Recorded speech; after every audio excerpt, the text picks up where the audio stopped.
listen, I would be remiss if we didn't talk about now the B word, the bedroom. What a girl wants. What a girl wants. What a girl needs in the bedroom. Listen, let's talk about it. What do we think are, as wives, some of us are looking for in the bedroom from our husbands? Arlita, you go ahead and jump on You go in there. first, Arlita. I know you want to jump. Excited. Yeah, jump on off that cliff. Newlywed. So Raz, know I'm real open and transparent. So it's so funny just waiting on the Lord for so many years. And when you get married, at one point I thought I became almost a prude because I was like, oh, do I want to be this for him? And it was so weird for me because I'm like, now it's undefiled and it felt weird. All of these years, it just felt weird. So I'm like, okay. And I stayed holy a long time. But I wasn't always holy, as my 13-year-old son would walk in the room.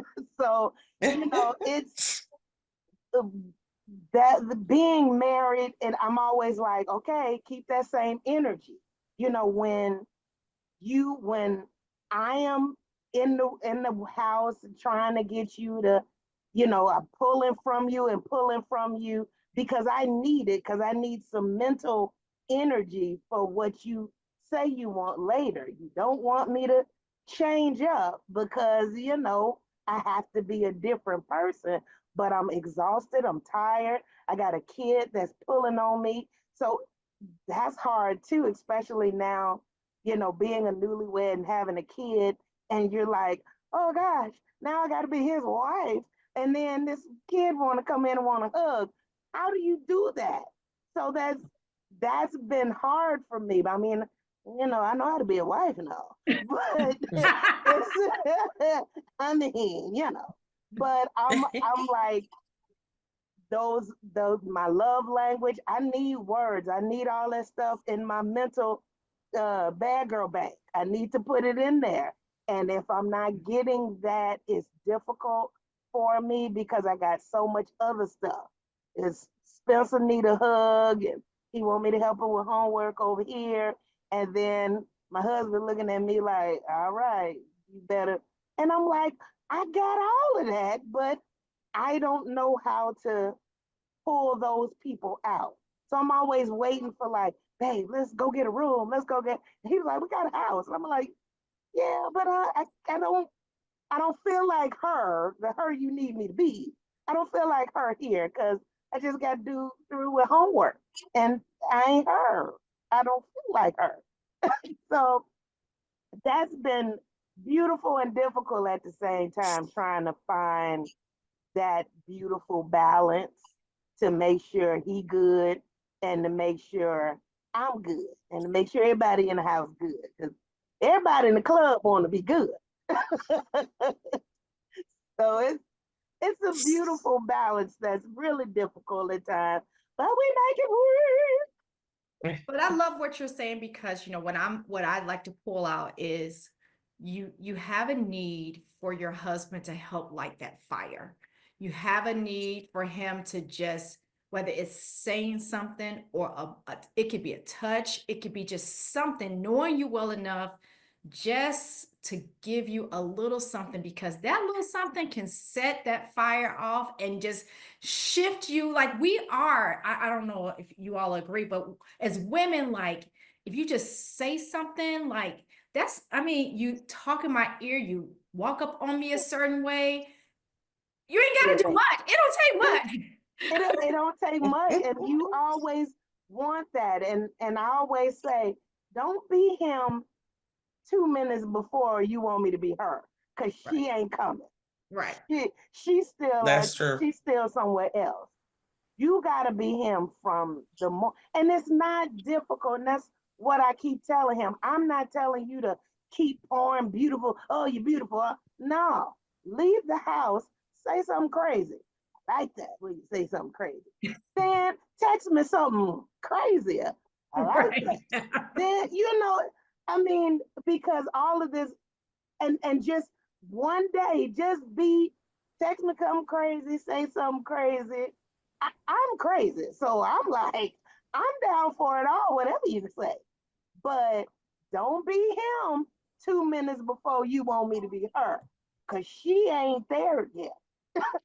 This is she don't so good. she don't live there. Because I've been having a conversation with Trey recently. I said, babe, you got to come up with a new pet name for me.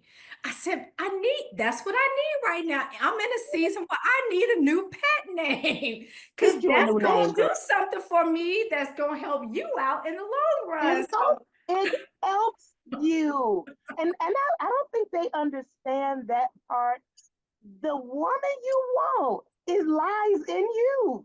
it It lives lies in in you. That I mean, and I think I always talk to my husband. I'm sorry, Shimon, but this is oh no. Mm-mm. but Say what you gotta I say, always girl. talk to my husband about having a classic car. I'm like this beautiful car. And you looking at the car and looking at the car, I want that car to do this, and that. The keys are right there. You can if you grab them keys, I promise. And the keys aren't even difficult. You put and turn it on. So I just this this was the greatest part of all of this because this is easy for men. You, it's very few things we need. Very few, and I wish I could say the song that I want to say. But back in when I was younger, Adina Howard had a song. I could be that song. It's that song. Y'all research the song later. Shimona, anything you want to add? I'll say it's changed over the years. So like I'm with Arlita in the sense that like when you mothering, it's hard to Yeah. be Yep. what he needs you to be, especially when like there's only like a wall in between your bedroom and your kids' room. So like it's our bedroom, it's my youngest, and then there's the bathroom in my older daughter room. But like that wall, it makes a difference. And after I've been at work, I've coached basketball. Now I've gotten home, I've done homework, the kids have had attitudes or whatever. So I'm done, I'm tapped out. But I can now say, now, like we're empty nesters. Both our kids are gone. So it's different. And really, just like Arlita said, all he got to do is say the right thing. You say the right thing before I leave the house. You send me the right thing in a text message. Oh, I'm ready I'm tonight. ready. Like it ain't a On whole lot of site. talking. All you got, it could be something as simple as you just rub your hand down my back. You don't even have to get to nothing They vital. You know the just, touch. They know yeah, the it's right a set. touch. They do. They They They did do. it know when the we were touch. dating. Mm-hmm. Yep. And When then, we you were know, trying it's to this live new holy, trend. they did it. And it's so funny, it's this new trend that they want to send reels and TikToks. He's seeing the right one, then he gonna be in trouble that night. I love it. I love it. Well, funny though, I guess the last point I just want to make is so interesting that when we talked about the bedroom, we didn't talk about the actual activity in the bedroom as women. We talked about the activity that has to happen outside of the bedroom that gets us Mm-hmm. ready for being in the bedroom. So, one quick nugget. All right. We're getting close to the finish line here. It's been some good stuff. I do want to highlight, this other key point just because I think it's really important for wives. And this is all about leadership, his leadership, what we're looking for in a man to be a leader, leading us and communicating. We talked a little bit about communication earlier, but I really want to talk about leadership because I find that not all men lead the same. Some men may be more dominant. I happen to have a husband who appears to be more quiet, but he's slim in nature, but he is a strong man and a strong personality, and his no means no. So I'm curious, what do you think women are really saying or what they're really looking for? Do wives really want a man to lead and to even tell them no? Or what do you think?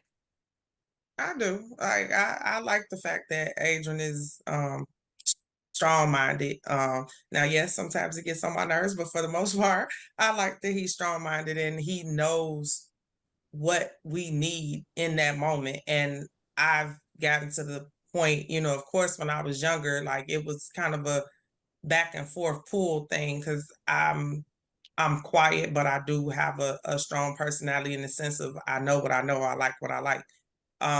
But now that we're older, I know that he knows me. I know that when he makes the decision, it's not necessarily all about him or all about what he wants. I know that it's about us. So I think what comes into play with that is trust. And it's also the fact that he trusts me to lead at times, depending on the situation. And it doesn't have to be that I have to convince him that I need to lead in this moment. It, you know, he'll generally know and say, hey, you know, I know you got this, you know, let me know what you need, or, you know, what do you think? Like I said, we've gotten to the point where we communicate really well, for the most part.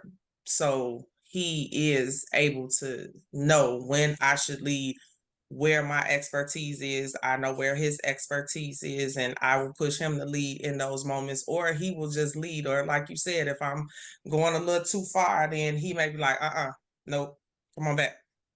And I know I'm just gonna come on back. Cool. I'm a little different. We're still working on that because I would like him to lead me a little bit more, but just because getting married so late, I've done it all. I've had my own home. I've paid off 3 cars. I've, you know, had a savings. I've had a child. I've taken care of my mother. I've had a home. You know, I've done so much, and I would love to take that off of me. And so a lot of times I look at things a little differently than he does. Like when we dated 17 years ago, he was the one that kind of got me more money wise because I would buy $700 shoes and live paycheck to paycheck. But he was like, hey, you can't do that when we get married, and would sit me down and talk about it. And so when we broke up, when we broke up, I started taking heed to what he said because he said it like a leader. He sat me down and was like, we can't have a quality life if you're gonna lead, if you're gonna spend like that, or if you're gonna do certain things. So I grew from what he said then. So now 17 years later, I'm looking like, okay, I need that leader again. And he's different than he was. And so now I'm that. Whatever he trained then, now I'm that. And so I have to think very logically. And a lot of times he thinks very illogically. Like a couple of weeks ago, he bought like a motorized scooter. And I was like, how much was that? Don't you worry about it. And I'm like, you 55, a motorized scooter could kill us. And then it takes a while. So now I'm thinking like a mother. I'm thinking about it like, so I've had all of these things. So, and I grew up. And now when we're back together, he's thinking like somebody like, hey, we could just live now. But I'm like, no, we can't live because we got to retire. And, so I think like that now. So that's been difficult because, and that comes with my age. I can't lay it down so easy because I have yet to see that big part of his leadership when it comes. Now, if he gonna tell somebody off, I can get that, but just that part of where, I think differently. This is how I save my money. This is how I do certain things. So we are still working on that. I mean, Yeah. and God gonna get the glory in it, but I, now that I'm a mother, it's hard. When you are a single mother, you think differently. You can't make mistakes. And so I try not to make any mistakes, and we tend to splurge on things we shouldn't splurge on, but skimp on things we in my mind. So it's that communication thing. So that's coming. I think it's coming. And I think it's important. I think you both brought out some good points. One is that space of trust, like just being able to trust each other, trust when one person, like the husband should be leading in this particular situation versus, you know what, baby, you're right. And you might see this a little differently, but I need to follow your leadership in this particular situation.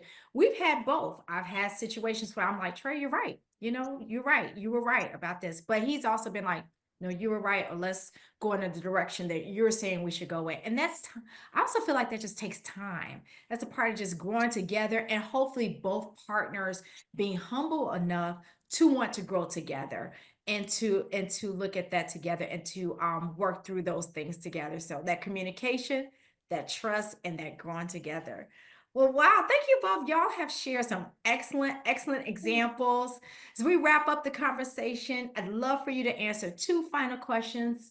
The first, we're going to show some appreciation to our men who are doing the darn thing and they are getting it right. So, first, real short answers, but I invite you to fill in the blank.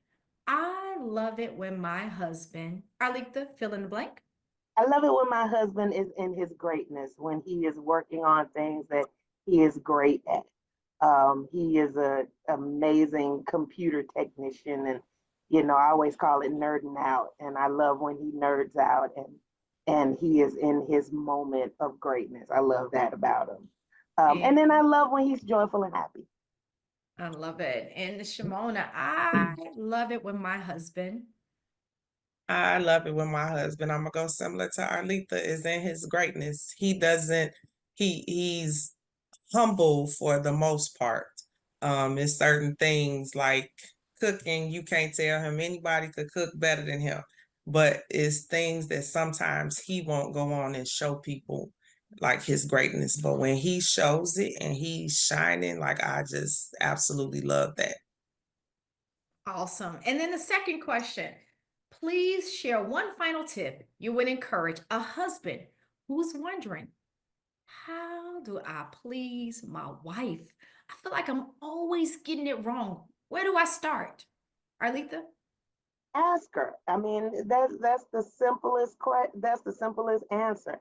Ask her what she wants. We're not as difficult as, if I look at men that can fix cars and play video games and have amazing hand-eye coordination, but you can't ask a woman what she wants and listen and be attentive to that, because she's not telling you rocket science. She is telling you who she is at her core, at her nature. And if you can fix an engine, you can find somebody at their core. Good stuff. That's wisdom there. Great advice. Shimona. I would say pretty much the same thing. Listen and then watch her. A lot of times with women, it's our face will light up when there's certain things that we like or that it was that this was exactly what I wanted. We'll throw hints out there, maybe not when you ask, but there may be hints over the course of the last couple months about what it is I want, for my birthday or Christmas or something like that. I may just be saying things that, oh, that's nice. I really would like that. That might help me with this. Remember those things and use it to your advantage later on, because a woman that thinks you're listening and paying attention to her, like you can get the world from her. Awesome. Well, that has been great. We're going to invite Trey Stutley back to the call and see Brother what he has to say. Trey! He's been able to listen in. Let's see what his thoughts are. And let me tell y'all, this was a record. He was quiet the entire time. that is a miracle. I want to know what those facial expressions were. I know. He probably was talking back while his mic was off. You better believe that was a record. Absolutely. We had a conversation earlier in the day about what men want. And so that was a good conversation. This was even more insightful. And it was great. I heard a lot about communication and evolving too. So evolution as relationships evolve. I heard a lot of that, which is important because we in such an impatient society and microwave society that we don't give each other a chance to evolve. So yeah, so I thought those are definitely some things that I gathered that is important for the relationship, for the marriage. So yeah. Awesome. Awesome. Good Well, stuff, though. Good stuff. Great stuff. good stuff. I agree. It was a great conversation. Well, thank you, Shimona, and thank you, Arletha, for being brave wives and getting on here and telling and sharing. I learned something. I love listening to you both, and I'm so grateful. Hopefully, we got to help out some wives and some husbands and some single folks who are thinking about marriage and can start to think about some things that maybe they haven't thought about yet, and have Mhm. some really good conversations to help prepare them for the journey that's ahead. Well, to all of who are tuning in, be sure to comment, like, subscribe, and make sure you stay tuned for future episodes of Keep the Fire Burning. Thanks for tuning in. God bless you all. It ain't been perfect.